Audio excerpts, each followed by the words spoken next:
Hello, everyone. Thank you so much for being here. For those of us working in nonprofit organizations, fundraising is never far from the center of our thoughts. The past months have been particularly stressful for many organizations that find themselves wondering how to secure sufficient resources for their services and how to remain a priority for funders during a pandemic. In this session, we will be exploring several different themes, particularly around keeping donors close, making a case for support, and inviting gifts during a pandemic. I'm pleased to introduce Chris Weininger of Weininger and Associates. Chris has over 27 years of experience in all aspects of nonprofit management and consulting, both in the US and in Bermuda.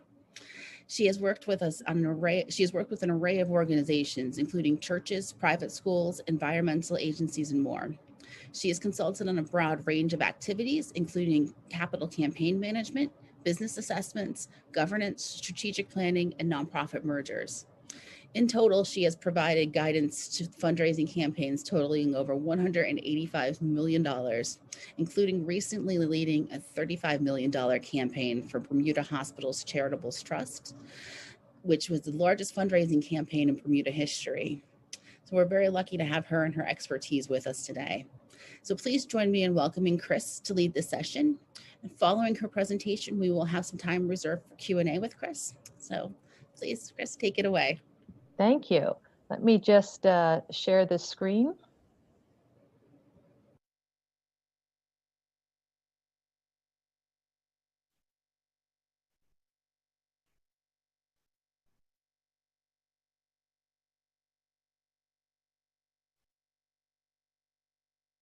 Okay, that looks good.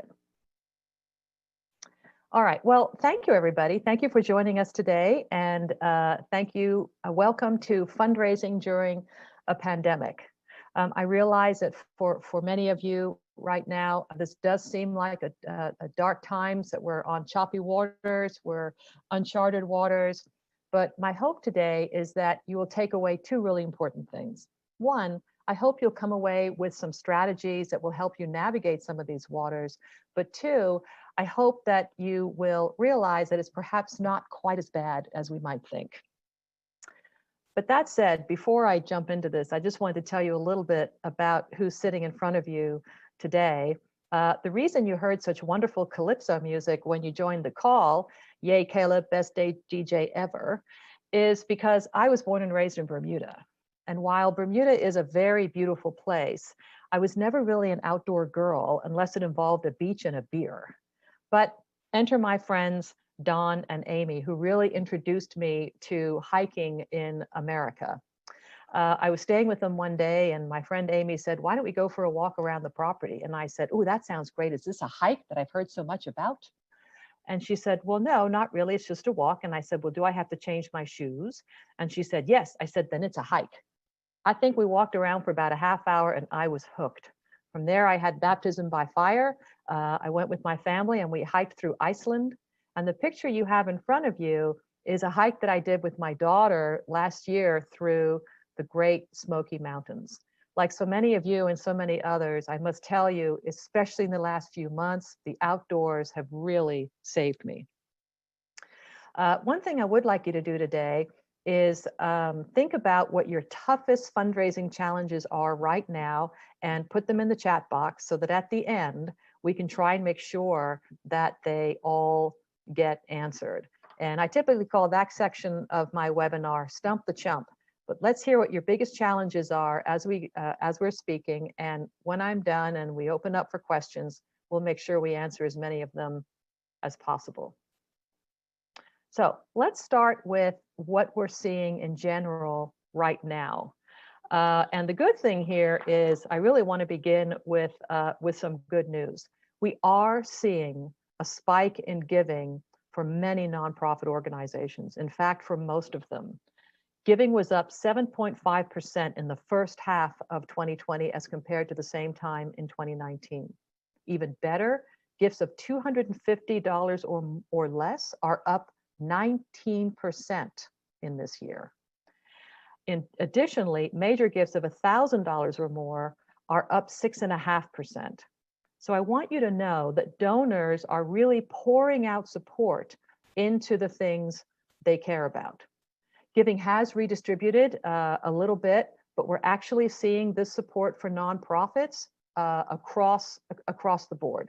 Yes, much of it is with frontline nonprofits, but it is also across the board. We're also seeing an increase in bequests and endowments. And this is something we saw during the last recession, and it seems to be happening again.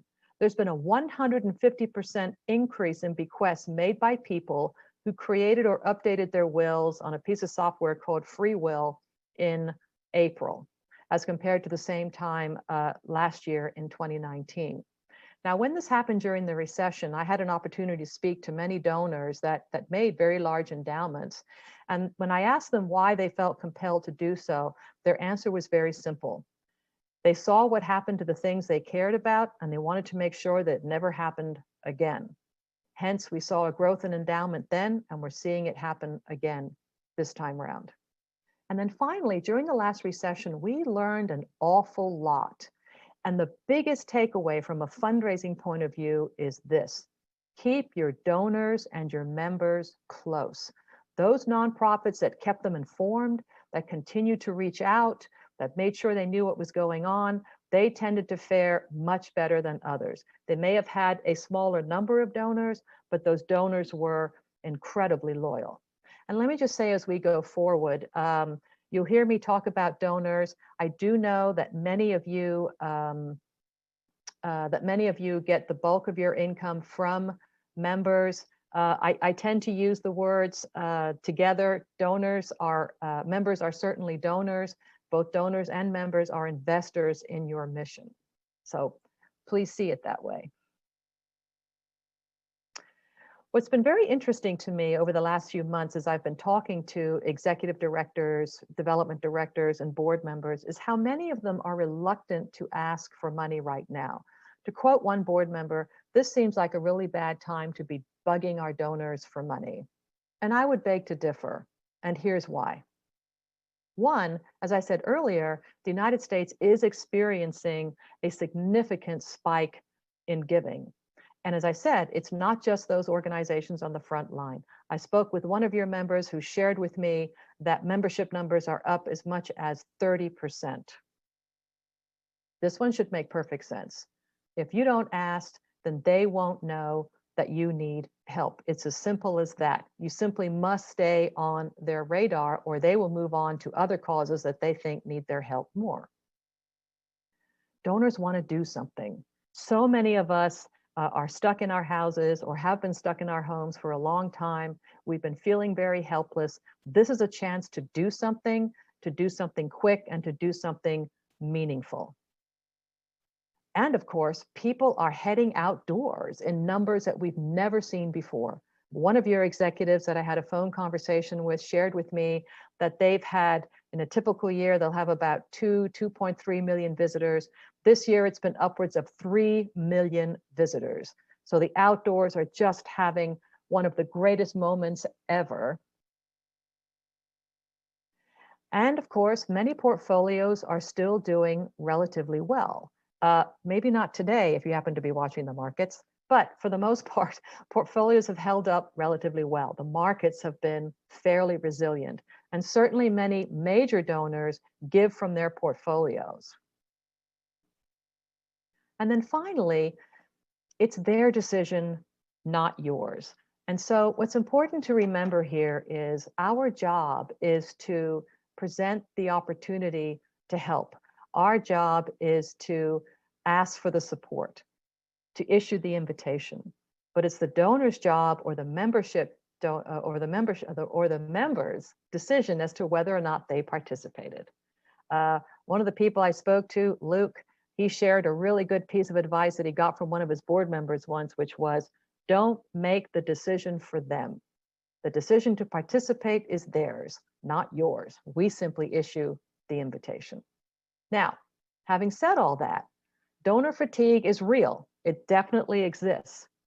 But we don't have donor fatigue because donors have been asked too often. We have donor fatigue because they've been asked badly. Sometimes we treat our donors like a teller machine. We only ever reach out to them when we need money. We don't consult with our donors enough. We don't engage them in our mission. We don't let them have control over where their money is going to go. Worst of all, sometimes we even tell them what to give and how much to give without knowing anything about them. So donor fatigue is real, but not because we ask too often. It's because we ask badly. All right, well, how do we turn that around?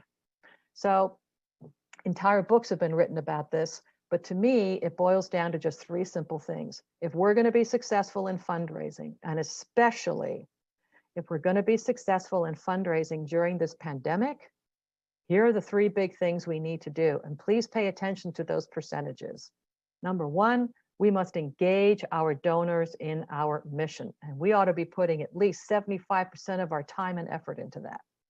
We need to thank our donors. And see that second part? That's even more important. And report back on what their money is doing.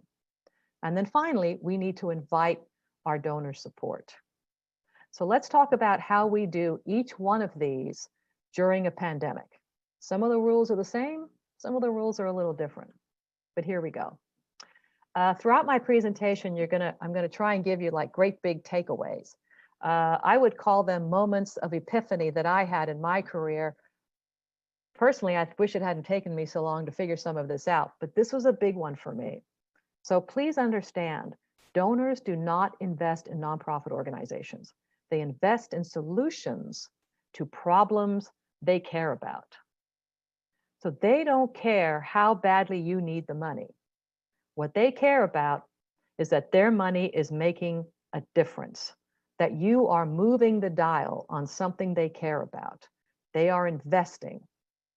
Okay, so in engaging our donors, let's start with what do they want to know right now? That's kind of your first step. And one of the key ways to engage in the mission is to teach them about the business you're in. So you're never more engaged in something than when you're learning about it. So probably the number one thing your donors want to know right now is, how has the pandemic affected your nonprofit organization?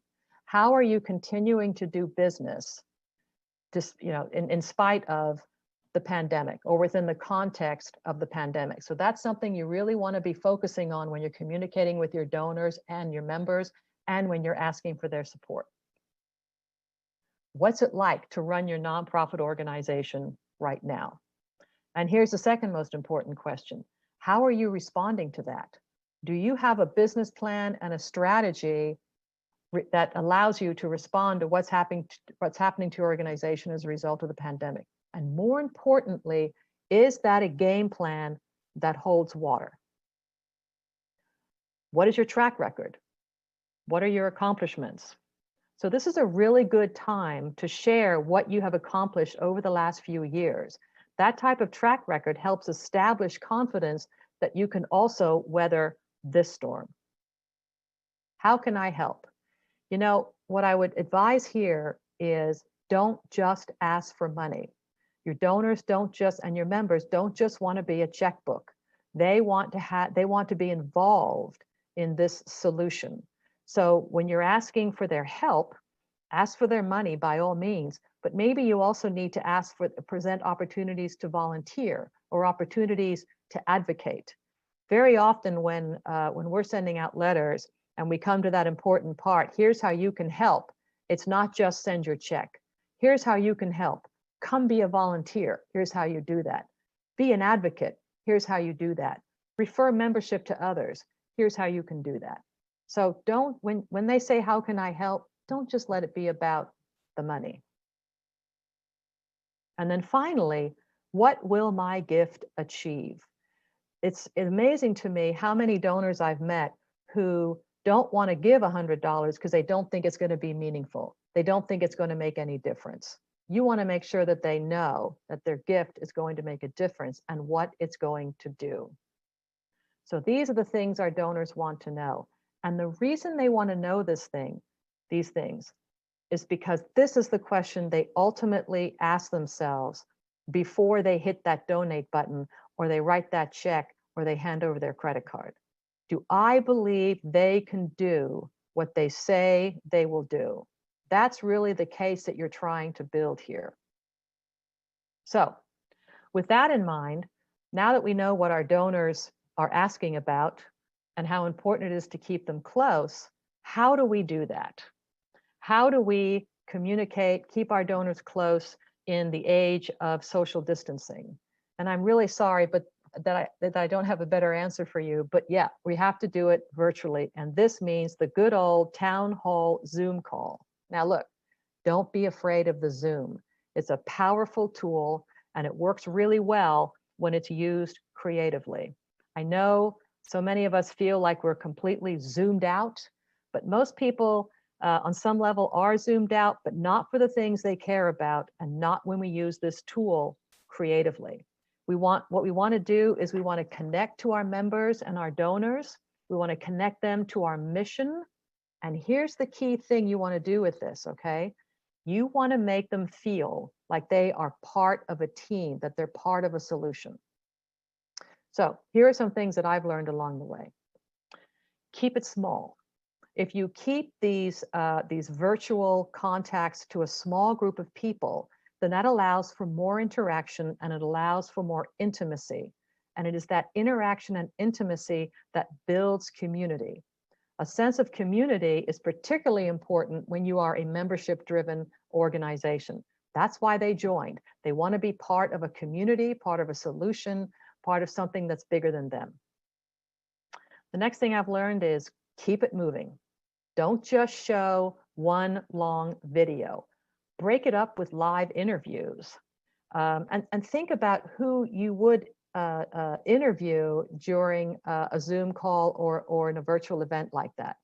Board members can have very powerful testimonies, so can volunteers. It might also be an opportunity to introduce a new staff member.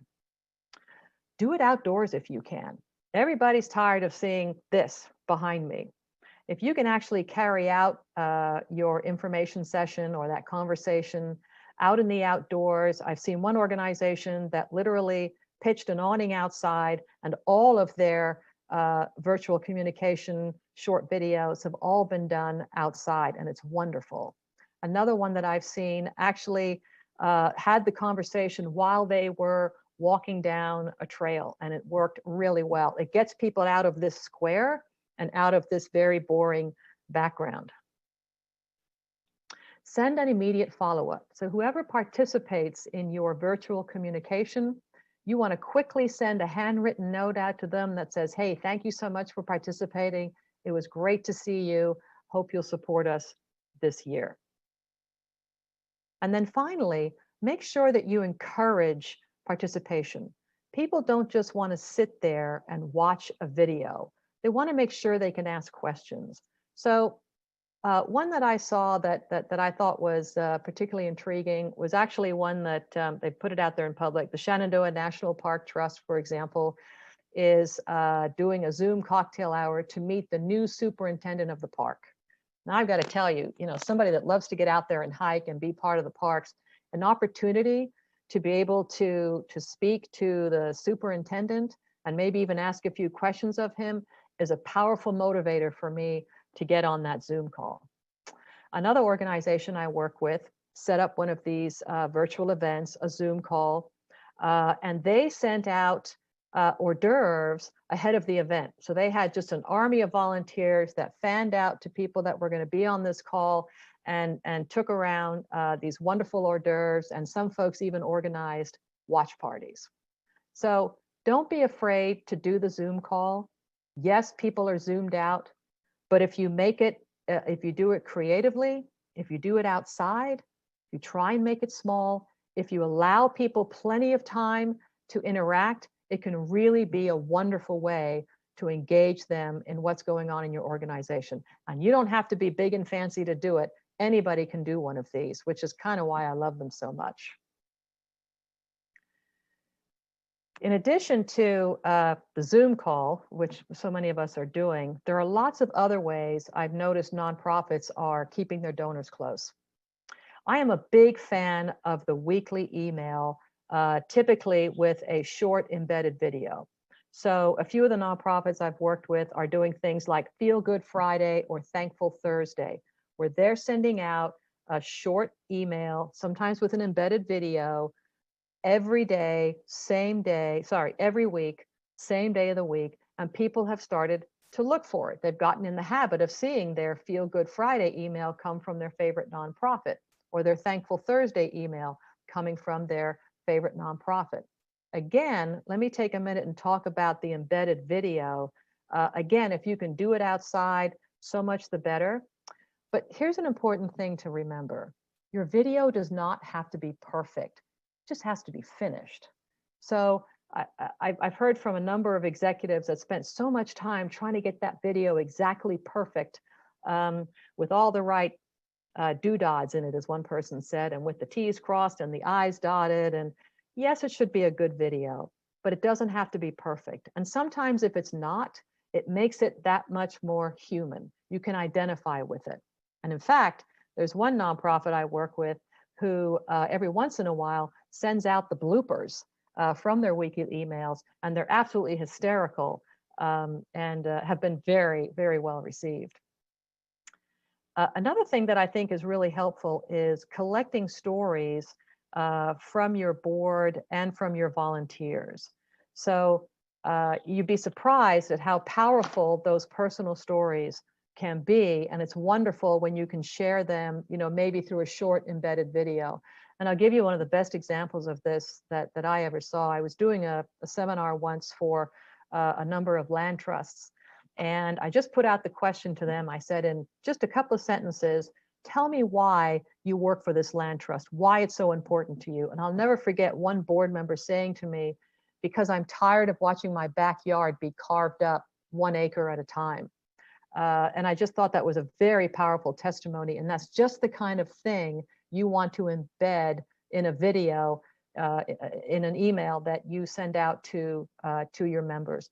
Personal stories are powerful testimonies, especially stories about how being outdoors or being on the trail has helped somebody in the midst of this pandemic.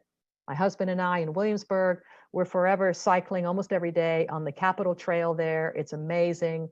There've been some days when we've got to the end of our driveway and my husband goes east and I go west, but we're still married after 32 years, thankfully, because of the outdoors. Those type of personal testimonies can be very powerful. In addition to that, think about reaching out to your donors and your members personally. So one development director I've worked with has something that she calls Watchful Wednesday. And she calls at least 1 or 2 of her larger donors or some of her higher level members every week. And she also has board members teed up to do that as well. And these are very friendly phone calls, just reaching out to see how you're doing. You might take an opportunity to answer some questions about your organization, but anything you can do that's a personal touch like that is going to help keep them engaged in your mission and keep them close. A question I've been asked by quite a few of your executive directors is, how do I keep all of these new members I've got? So, the outdoors are really having a moment. We have a lot of new members because there's so many people now coming on our trail, but sooner or later, we're all going to go back into our offices. They're going to go back indoors. I worry that I'm going to lose them. How do I keep them? Well, an old mentor of mine once said to me, if you want an opinion, ask for money. If you want money, ask for an opinion. And so I think one of the best things you can do with your new members is find out as much as you can about them. Find out as much as you can about this brand new group of people that has joined your organization. If you're not already doing a member survey, by the way, you should consider doing a regular one.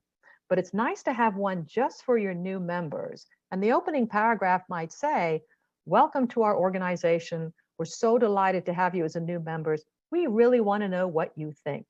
And what I've listed here are my 5 favorite questions for new members. 1, how did you hear about us? That'll help you figure out where all these new members are coming from and which marketing strategies are working well. Why did you join?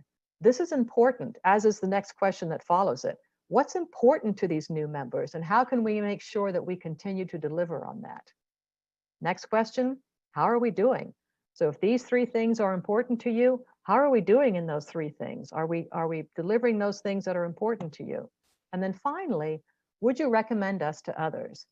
Most of the membership organizations I've ever worked with, the vast majority of their new members come from referrals from existing members. So it's important to know that your members, number one, found you that way, and number two, would recommend you to others. So a great way to keep your new donors, your new members, is to find out as much as you can about them, and again, engage them in your organization by finding out what's important to them. All right, let's move on to thanking our donors. So this is a quote I found in the Chronicle on Philanthropy. By the way, if you're not already a member, or if you don't already have a subscription, get one. It's awesome. But Lisa Sargent said it better than I ever could. When we're in it for the long haul, relationships take time to form. So thanking donors, and here's the key, telling them what their money is doing is critical. I couldn't have said it better. But keep this in mind. Your thank you should be 3 things. It should be memorable, so your donor should remember that they were thanked. It should be genuine, and it should be informative. So let's dig into a few of those things. Thanking our donors. I think the most important thing you can do in formulating a thank you for your donor is put the donors at the center of your message. Stop talking about you. Instead, talk about what your donor has made happen. So you want to say things like, you made this happen. None of what we do is possible without you. Secondly, thank your donors quickly and thank them often. That thank you letter should be in the mail within 48 hours. And when I say thank them often, I mean look for other opportunities to thank them. So here's a couple of things that I've seen other nonprofits do very well. A thank you call from a board member. I am not a fan of the phone-a-thon, but I am a fan of a board member picking up the phone and personally thanking a member or thanking a donor. Chances are you're going to end up leaving a voicemail because people don't answer a call that they don't see. But how nice is it to get a voicemail that says, hi, I'm Chris Weininger. I'm a member of the board of XYZ organization. I just wanted to thank you for renewing your membership. It means the world to us. Hope we'll see you out in the trail soon. Or even better, a video thank you from a board member. I've seen quite a few of these, and I'm amazed at how impactful they are. So it's a quick 15, 20 seconds from a board member. It's embedded in a thank you email. It can be a follow-up thank you. And again, if you can picture this, it says, hi, I'm Chris Weininger. I'm a member of the board of XYZ organization. Just wanted to personally thank you for supporting us. It's great that you believe in our mission. Hope we'll see you out in the trail soon. And if you can make that video personal, that's pretty much the home run. Hi, John, it's Chris. I'm a member of the board, et cetera, et cetera. Be sure to welcome new donors to the family and new members to the family. And be sure to acknowledge donor loyalty. I don't see this one done very often, but when it is, I find it very impactful. You want to be able to say things like, you've been a member for the last 10 years or the last 5 years, or over the last 10 years, you've contributed over $5,000 to our organization. We can't begin to thank you enough, but we can tell you what your donation is doing. I've also written down a few, some scripting here that you might find helpful. I've seen these in other letters, and they're ones that I particularly like. Look at that first one, very donor focused. None of what we do is possible without you. Here's another one. We're thrilled to have you as a first-time member. Welcome to the family. Love that term, family. That really helps build a sense of community. Like this one too. Already your gift or membership is hard at work, helping to prepare the trail for the coming fall, something along those lines. Over the last 5 years, you've contributed $5,000 or more. This is one of my favorite sign-off lines. Thank you for believing in our mission, because it just brings your whole thank you letter right back down to what it's all about. This is a particularly good one for the times we're in right now. We don't know what the future will hold, but we are certain that with the help of loyal members like you, The trail will be there for everyone.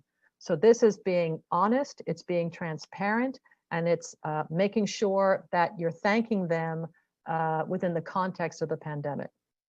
And here's another good one. We will share regular updates, but in the meantime, come join us on the trail and see what your generosity is helping us to accomplish. So I wanted to give you some scripting here that you can use in your thank you letters, or at least get you started. There's nothing worse than having that blank piece of paper. Let me leave you with one final thought on thank yous. Please change your thank you letter from time to time. We typically tell our clients, change your thank you letter about every 1 to 2 months. So it's not the same thank you going out every single time. Change it up. So let's move on now to inviting our donors' support. And here's another one of Chris's epiphanies, which is you can't ignore the elephant in the room. Right now, you must make your case for support within the context of the pandemic. So let's talk a little bit about how we do that in these current times.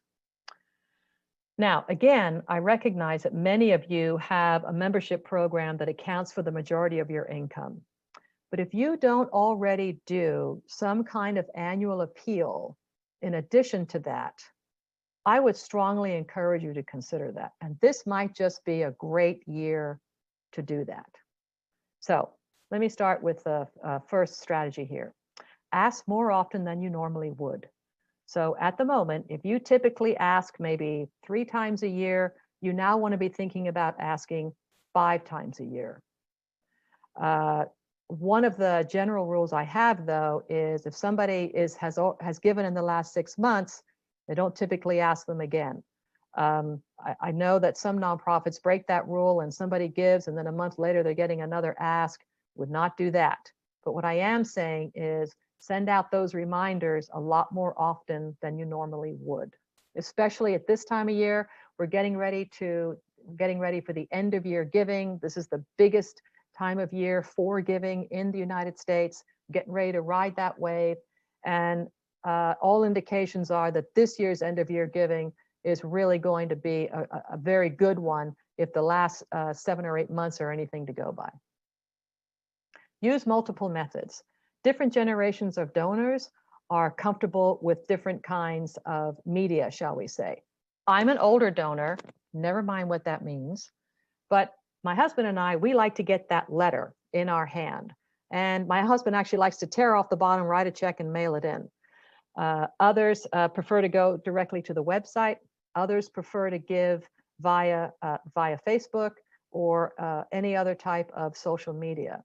But my point to you is try and use different medias, different methods, because you want to recognize that different donors are comfortable with those. But the most important thing is have a consistent message across all of those different mediums.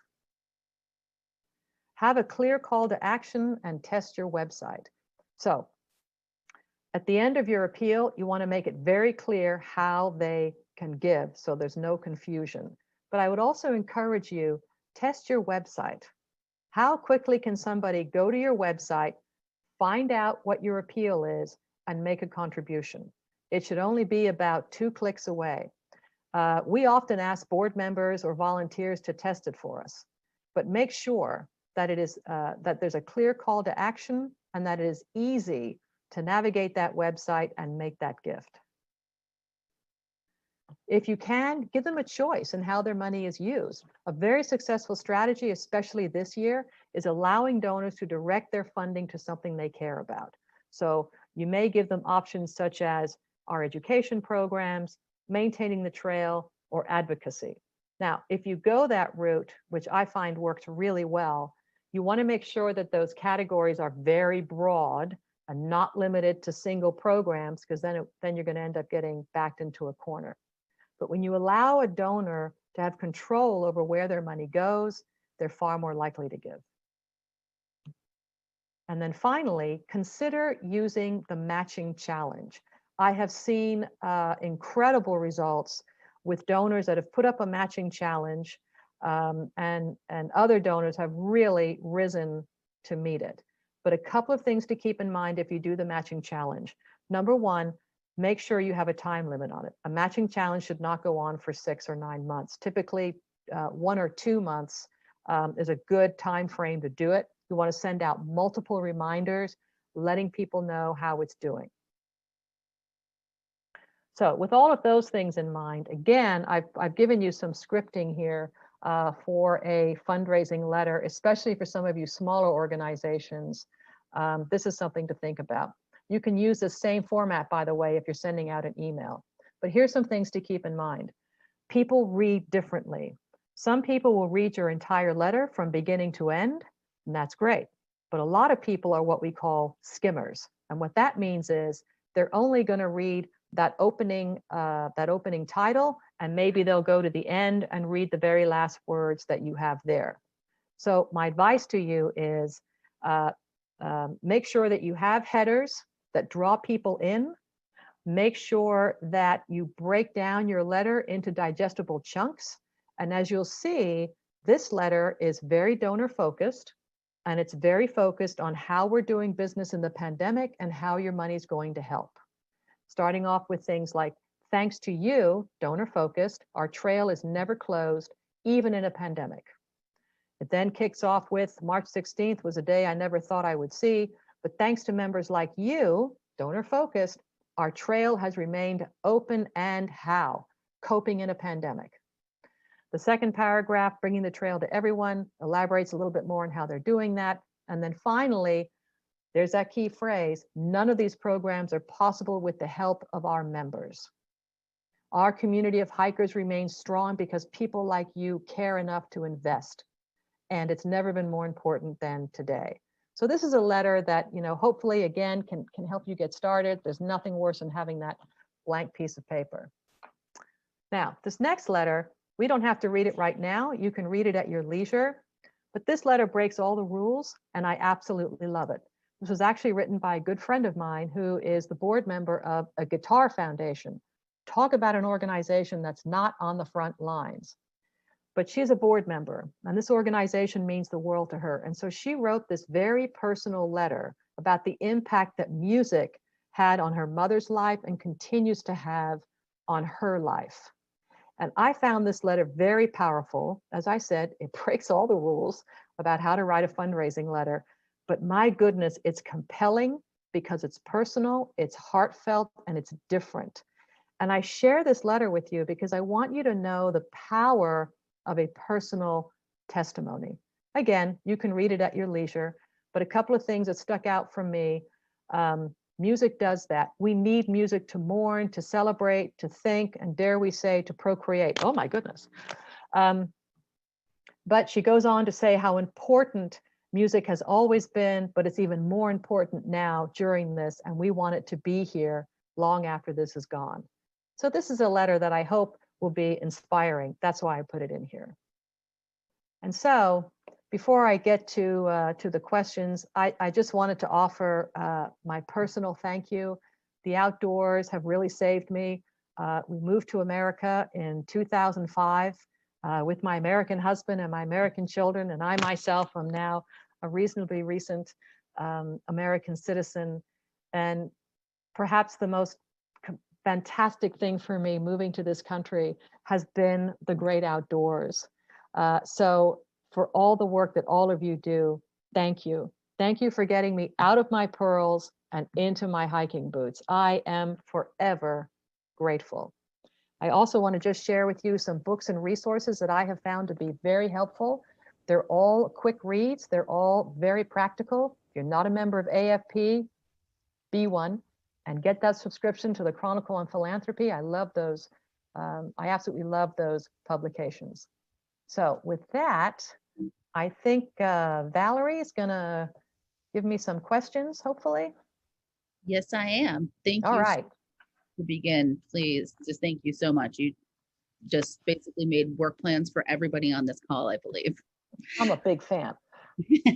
So to get started, we had some comments about toughest challenges that I will share with you, but I want to go into the questions first. Okay. That was more of the, the actual direct questions. Mm-hmm. So the first one is from Ron Tipton. What he said was one of my one of the most frequent complaints I've heard from members when I was at the Appalachian Trail Conservancy was, you send me too many email requests for money. This is especially true for older people. What do you think? I think, yeah, that's a great question. So the way you want to think about it is, first of all, I don't send a request for another gift for at least 6 months. So usually when I get those kind of complaints, it's because a donor has sent in a gift and then 30 days later gets another request for money. So once they send in their gift, I try to let there be a good 6 months of information, of engaging before I make another ask. Great, thank you. And so the next one, and please, I encourage everybody to add questions to the chat. We have plenty of time for questions, and I know there's a lot to unpack here. Kelly Van Patten asked, for staff who don't work directly with fundraising, for example, field staff, do you have tips for how they can still be good advocates for increasing memberships or donations? Oh, yeah. So people that are out in the field are absolutely fascinating to donors. Let me tell you something. Donors do not want to talk, and remember, they don't want to talk to people like me. I'm a professional, I'm a fundraiser. They often don't want to talk to your development director either, but what they do is they love talking to people that are out in the field, behind the scenes, learning about their work and what they do. So if you're not somebody that's directly involved in fundraising, and I will tell you, if you work for an organization, you are involved in fundraising every single day in some shape or form. But probably the best thing you can do is talk to people about your job and what you do, as opposed to, don't even worry about asking. Just talk to them about what you do and why you do it, and why why that nonprofit is so important to you, because that's what donors and members find fascinating, is understanding the business that you're in. That's the best way for you to be engaged. And if your organization's doing like a Zoom call, you're the best people for them to interview, because you really are behind the scenes and knee deep in that mission. So talking about what you do on a day-to-day basis is fascinating. That's why so many people will sign on to a Zoom call if they get a chance to speak to like the superintendent of the park, as opposed to the fundraiser, because that's really where they can learn the most about the mission. Thank you. All right. We have some comments as well, so please keep posting questions as we go. So I'm just going to raise these to you as more questions are coming in, and please share your perspectives on them. Some of the toughest challenges that people have noted were making personal contact with new prospective donors, new corporate support, donations and sponsorships have been challenging, and how to locate potential new donors other than continually hitting up our membership. So okay. I'd like to speak on any of those topics, please. Yeah, we hear that a lot.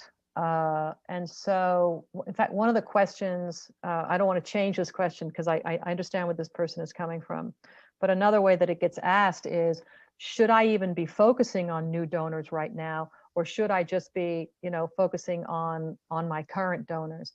And my answer to you is do a little bit of both.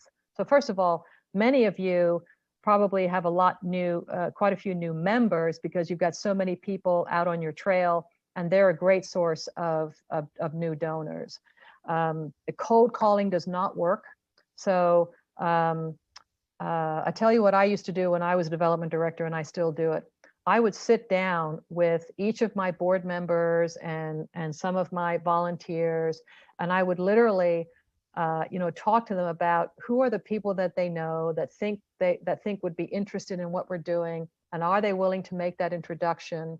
The biggest mistake you can make is to rush that and to try and do it as a cold call.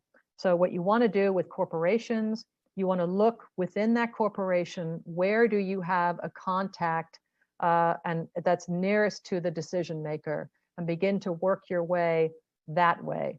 But cold calling never works, never has. It really needs to be working through the contacts you already have and engaging them in your mission.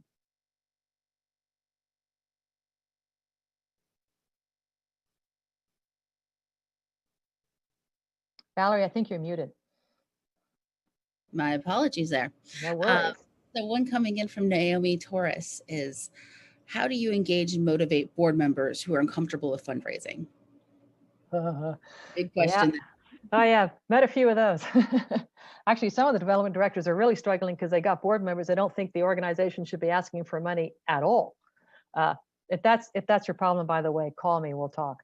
But how do I get, okay, so the first thing to understand is, don't think of your board as checker pieces. Think of your board as chess pieces. And by that, I mean each board member brings a different set of skills and a different comfort level, particularly when it comes to fundraising. And what you want to do is find out what each of them are comfortable doing. So for example, I've worked with board members that that have beautiful homes and are really good at entertaining. And so I know that whenever I want to have a bunch of donors come for cocktails, that donor will host that event for me. I know I have some board members who are super, super busy. They can't give me, hours and hours at a time. So I'll sit down with that board member and I'll say, how much time can you give me a year? And I once had a board member say to me, I'm not dropping names, but a board member say to me, I can give you 2 hours a year. Great. I make sure I use those 2 hours, and I have that board member make just 3 calls a year, which represents about $50,000 in donations to that organization. So where I'm going with this is recognize that not very few board members are actually comfortable asking for money, but they are comfortable doing other things that really help in fundraising. They're comfortable hosting a lunch. They're comfortable making introductions. They're comfortable, okay, I lost my thought, but they're comfortable making introductions, and they're comfortable about talking about the organization. Remember that 75% of fundraising is just engaging the donors. You don't need your board members to be willing to ask for money. That's why they have you, the development director, or that's why they have volunteers specifically in charge of that. You want your board members to help build relationships, and that's what you want to be focused on. If you have just 2 board members that are willing to ask for money, you could change the world. The fact of the matter is most of them aren't, so find out what they're comfortable doing and help them to do that. That's a whole nother seminar. It is. Our next question is from Liz Wessel. Oh, and Liz. Going back to your 6-month rule note, does the 6-month rule apply just to hard or direct asks? What about soft asks, especially as you indicated that we should be doing this more frequently this year? Yeah, great question, Liz. Personally, I don't think it does apply to a soft ask, but for the purpose, for the audience, let's explain what we mean between a hard ask and a soft ask. A hard ask is when you directly ask for money. Dear Susie, here's what we're doing. Hope you'll renew your membership, or hope you'll make a donation.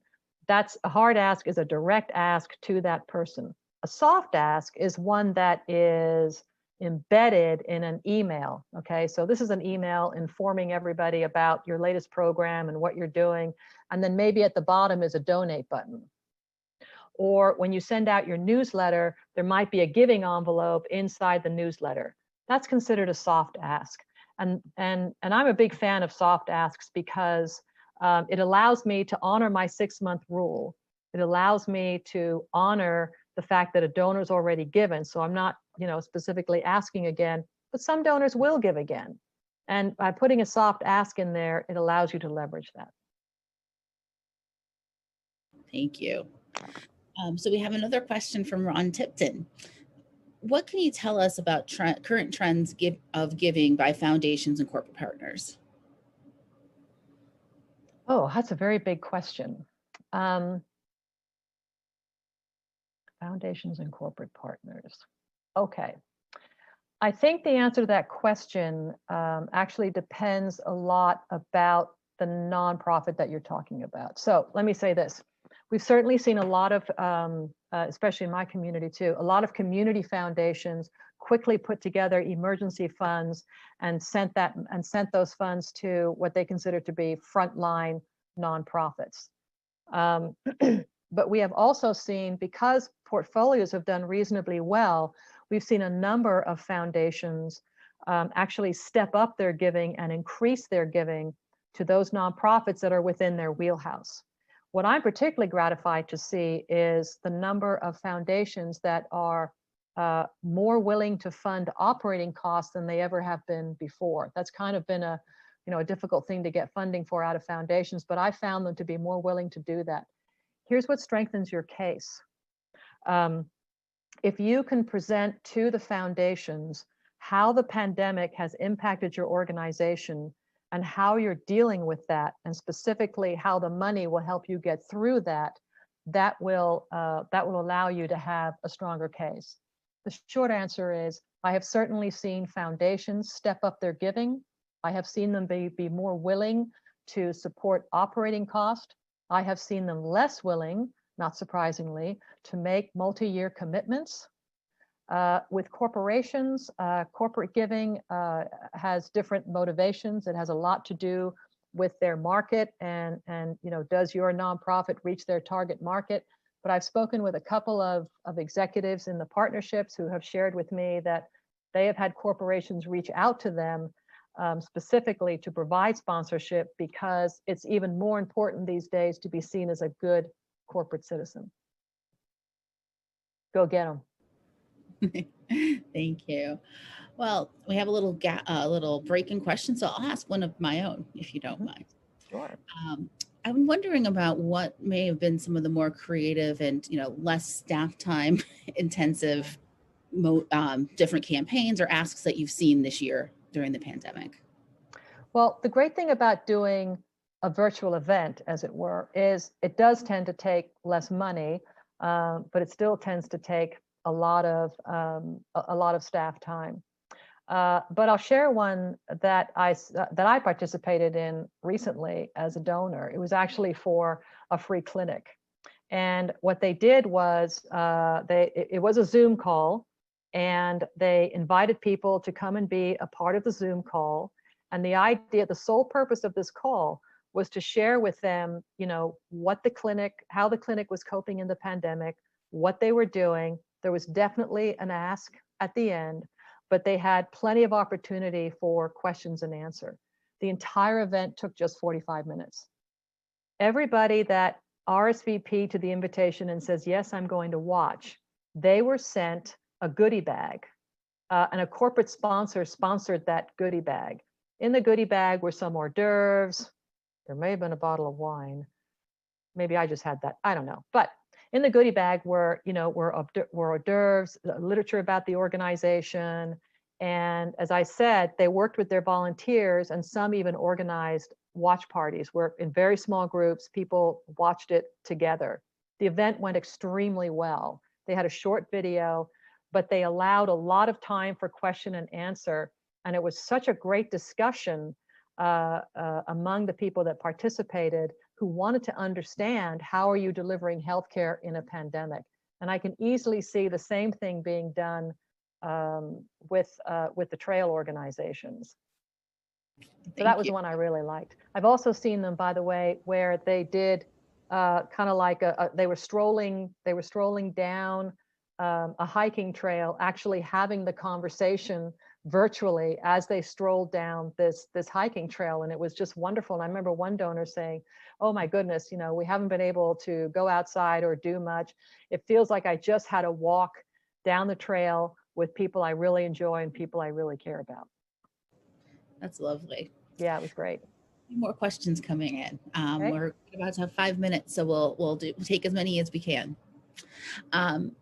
We have how successful are online campaigns such as GoFundMe campaigns? Any tips for those? Yes, make them very, very specific. So it is difficult to get a GoFundMe campaign going for general operating costs. The more focused and specific and compelling it is, the more successful it will be. One of the most successful I've ever seen was for a dadgum school bus, where this little school needed a new bus. And so they put it out on a GoFundMe page, and they had it funded in 3 days. So the thing I will tell you, make it very specific, make it critical to your mission. This little school could not survive without that school bus. And then make the goal fairly reasonable. If this is the first time you've ever done this, try and put a goal out there that you're reasonably sure you're either going to hit or exceed. There's nothing worse than having a GoFundMe page that doesn't make its goal. Thank you. Be specific, start small.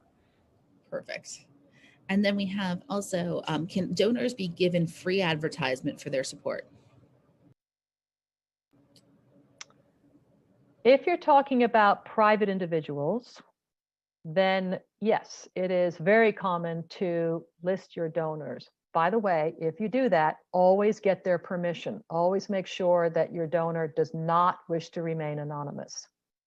For corporate donors, yes, it's perfectly okay to name them and to thank them, for being a corporate sponsor. Again, make sure you have their permission.